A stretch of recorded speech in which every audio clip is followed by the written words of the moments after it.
the beauty in what I teach, when I go around the country, I teach an aspect of martial arts to represent where I come from. It always has that urban flair to it. You can't take the hood out of me because that's where I come from. So I learned to find out how the culture that I came up in still represents the traditional martial arts that I teach in. So when I was in jail, in the middle of the night, I rolled out my bed and I came up with this thing that says open, knowledge, unity, open, respect. What I realized, because I love getting high, I ain't gonna tell you I don't love getting high. If I can get high right now and still sell drugs and get paid and not end up in jail and not lose everything that I got, I would be doing it right now. All right? I ain't gonna lie to you. Of course. If I can just say F the world when they make me mad and not go to jail or end up dead, I would be doing it right now. I ain't gonna lie to you. So what I gotta do is do things because I can steal your drawers off you while you was talking to me. If you give me a package that done dropped, I'm gonna put some cut on it and I'm gonna sell it until I can get a package that's gonna give me a smoker. So I know how to hustle. I don't care whatever goes on, I know how to go from nothing to something. You know? So what I gotta realize, because I can outsmart you, I can outsmart me. So because I know I can outsmart me, I knew that when I came home from jail, I had to make sure I set up all these devices where if one day I thought that I'd have made it and I ended up in a bar trying to get a Coors Light because it wasn't that much alcohol, eventually by drinking that Coors Light, I was going to go back to doing what I really wanted to do. And guess what? When I started doing what I really wanted to do, every car, every school, every bank account, everything that I own, going to be gone in a day. Probably like 2 or 3 hours, because I love getting high. Anybody know that? I love getting high. So what I had to do was create these devices. So I tell everybody that I love getting high. So therefore, if you happen to see me in the bar, you're like, yo, I thought you had a drinking problem. So if I do things around me and teach people around me to do things that remind me of how the person I want to be, it allows me to subliminally not want to go back to where I come from. So in our martial arts school, we created a bow where it says, we put our hands out like this. Everybody, let's try that. What that's saying, keep my mind open. That's what it means, open mind. When I come to a man, I say, bro, I come in peace. That's all I want, I just want peace. Once I come in peace, it gives me knowledge. The most powerful force in the world is the pyramid. Nobody still cannot figure out how the pyramids were built. Am I correct, Mr. Green? Correct, sir. Okay, but now what happens, we all know whoever's teaching us and giving us knowledge, we stop being united with them because we become big-headed. But I got to remain united with those people that are giving me knowledge. And then we know, even as kids, when our parents, we were loving them and we cared about them, what we also started doing was stop being open. So I got to remain open with them. And then I do all that, but then one of the things that really happens to the closest people to us, we stop being respectful. So our vow, where we teach kids, be open to your parents so you can get knowledge. Be united with your parents and stay open to your parents and remain respectful to your parents. So once again, our vow is open, knowledge, unity, open, respect. That's what we do, okay? So once again, I'm a selfish guy, so I teach you all these selfish things so you can help keep me clean and sober. So that's what everybody in the school doing. They reminded me every time a kid do that, you see it, it's beautiful. Now, who would ever think something from jail would be manifested that way? Amen. Okay? I'm not intelligent enough to know how it's happening. So that's the first thing. Every time we meet, when we're going to show respect, we're going to go bow with the open, knowledge, unity, open, respect. Now, like I always have to take it, because we always get a lot of people that think they're hardcore, but I say, bro, you've been a hustler in this, then you ain't really a gangster. Because even gangsters show respect. If you come from that level, the only reason why the street's the way it is because the kids don't respect anyone anymore.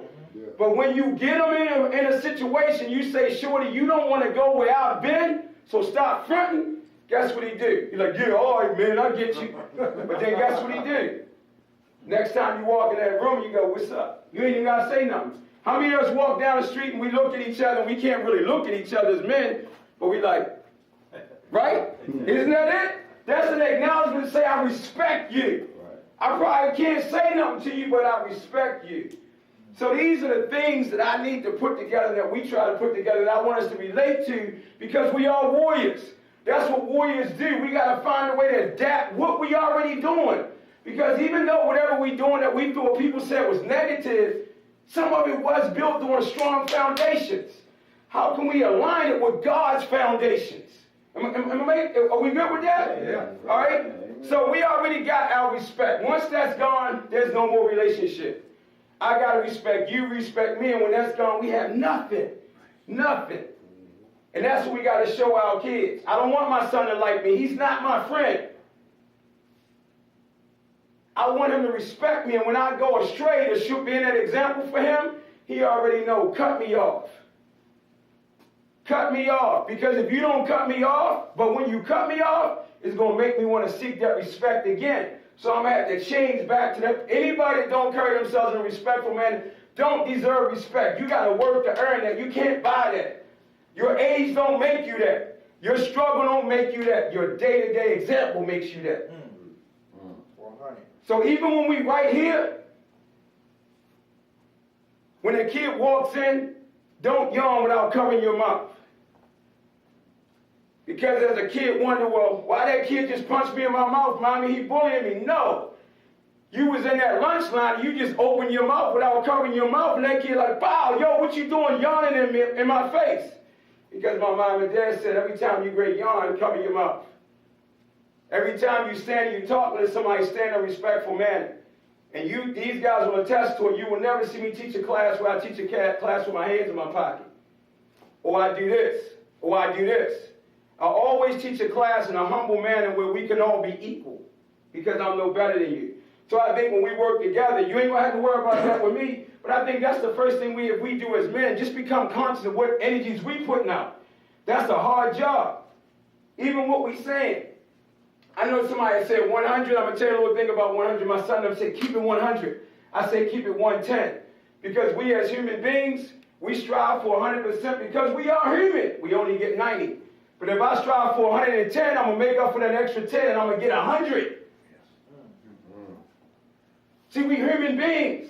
It's just like, as strong as you are, if I took my finger and went to your eye, he ain't going to step back an inch. I don't care how bad you are. It's a natural human instinct. You're going to move back from it, and then you're going to come back in. So we always going to slack up on the goal, because that's human nature. That's why we need God.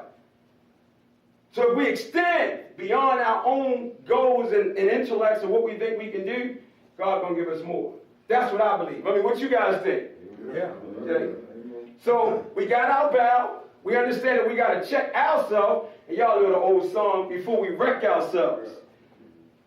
Now we got to figure out what can we do every morning when we wake up to just let the Spirit in.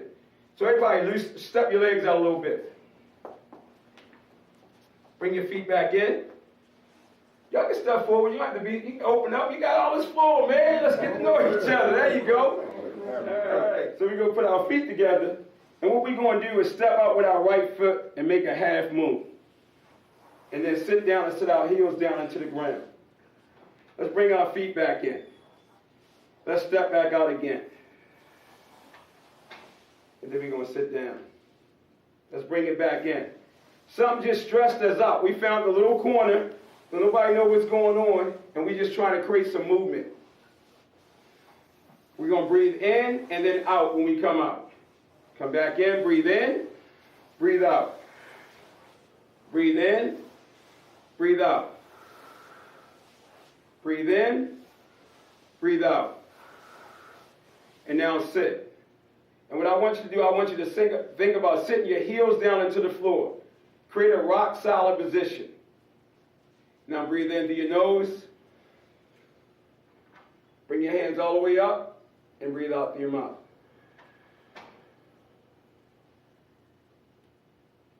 Breathe in through your nose and breathe out through your mouth. Breathe out through your mouth. Breathe in through your nose. Breathe out through your mouth. Breathe in through your nose. Breathe out through your mouth. 3 more. Breathe in through your nose. Breathe out through your mouth. Breathe in through your nose. Breathe out through your mouth. And last one, breathe in through your nose. Breathe out through your mouth. Shake it out, and you can go and sit down. So, my goal was today, I want to help us be able to first tap into our bow to show respect. I want to keep it simple. If we understand how to respect, so whenever we walk in the dojo, even the gangster know when he walks in the dojo, it's like, what are you doing? It's like something like, oos. Do I take my shoes off? Yo, I know I do. I know it's something oriental, right? The dojo is a sacred place. So once we come here, I think if we learn to have a place that's sacred, it frees us and gets us away from all those unsacred things that are going on out there in life. And then one day, the real place of all that temple and that church is right here. Because the church and the building don't make you, as your spirit that makes the church and all that stuff, like he just said, is your energy that makes this possible. Amen. But until we learn to build the temple from within, we're going to keep on thinking that it's the temple without that makes us who we are. I realized that the greatest blessing that ever happened to me in my life was to be incarcerated. That cell was my heaven. Every morning I woke up before everybody in the jail. I did 1,000 push-ups, 1,000 sit-ups. I meditate. Everything every book that you read around here, every article you might see, even this TV show that I was in, I formatted it all while I was in jail. When I was in the shelter, I still had my portfolio, and while everybody else did what they did, I don't get social. I did what I needed to do because I knew I wanted more than what I was in. So I had to work my butt off to make sure that I did not waste my time. When I was incarcerated, you know it's a blessing from God because I was put in Patuxent Institute, and I only had 9 months. So I was around people with life plus 50. How the hell I get here? I didn't know what to do. I'm claustrophobic. But I had to find a way to live because I have a 30-year-old son that I was talking to right now, and I didn't want him to be like me because I was a hustler in the city of Baltimore. And when I really got deep, I did not want my son to be like me, like my dad wanted me to be like him. See, my dad wanted me to be like him, so he beat me and he called me names and did stuff to me and said things to me that humiliated me so bad that all I could do was go out and get paid in the streets of Baltimore, and every day I had to stay high. If it took taking a 9mm out and putting it in somebody's face and daring them to say something and pistol whipping people, I did it. But I only did it because I had to be intoxicated, because I didn't like what I had to be in order to get my dad to love me. You know what's so crazy? When I first asked my dad, what should I do? Because my homie said, bro, we got this big package, let's get paid. And what's so crazy about it, they just killed my best friend. So all of us who just grew up playing baseball and basketball was now entering the drug game. And they was killing each other. And when they asked me, they like, yo, let's get paid, bro. Come on, you guys. It's like everybody know that I got this energy where I'm probably like, I'm just a motivated person. I'm a universal person. I always have a love for God in my heart because that's what my mom put in me. Because she had a love for everybody. She made everybody family in our house. But I never understood that because my dad told me that wasn't being a man. He told me you had to go kill something. Be a killer like me. You hard. You ain't hard. You a little, excuse me for saying it like that. Be like a Chinese man. You want to be like me.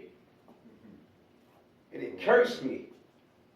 So when I went and I asked him what should I do with that gun and that package, and he said, go get paid, I was hoping that he said, do your martial arts. My dad said, go get paid. My dad sent me out to the wolves. And I did it. But I stayed high every day and I didn't want to be high. But the only way I could do what I had to do, I had to be high. And you know what? I was good at what I did because I'm going to win at whatever I do. But every time I got a chance to become conscious and think about that right there, I snorted again. I picked up the gun again. I got the next girl, and I got her pregnant. It became a joke. How many